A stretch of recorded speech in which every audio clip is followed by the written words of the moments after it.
Want to ask for the Minister of Justice, the Attorney General, the Senior Advocate of Nigeria, Mr. Mohammed Adoke, to actually spearhead this deletion of subsection 4B within section 29 of the Constitution.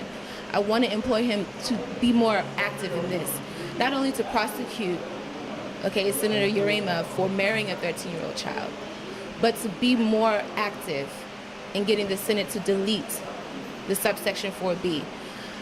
If you want to give a child the title of a woman, you want to say that she's a full age, then that means you want her to also be criminally liable, you want her to be contractually liable, you want her to be able to have the power to sue and to also sue others, as well as the power to vote.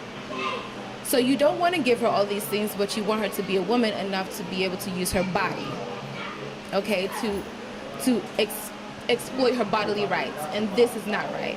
And so what we're saying is for the Nigerian Senate to be proactive, to stand up, against injustice and against the abuse of human rights. All right, we talked about, our practices that we've practiced before that need to go out. Culture changes, and in Nigeria, this culture of child abuse of women and female citizens, that take up half of the population in Nigeria. Anywhere you go, women are half of the population of the world, but we are not standing up for the women's rights.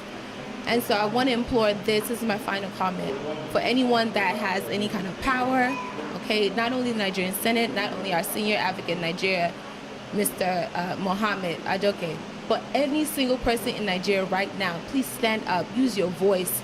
Use your voice for those who cannot speak, for the 13, 9-year-old girls, for women, girls, a girl like you, when you were a girl, for a woman like you, but when you were a girl, no one was speaking up for you. You had to speak up for yourself in your family, within your family. But what about these girls all over the world? Not only Nigeria, not only in Africa, all over the world, the Middle East, Caribbean, Latin America. We have girls here in America that are being trafficked. In Europe, all over the world, we need to stand up for these girls who cannot stand up to their families, who cannot stand up to their fathers, who do not have a power or any kind of voice. We need to stand up for them. So whatever you can do, if there's a petition that is placed online, please sign it. If there's any way that you can speak to someone in power, please do so. But we need to start speaking up now. This is a generation to do so. We can't leave it up to our next generation who will be crying and looking back on us and asking, what did we do? All right, so that's my last.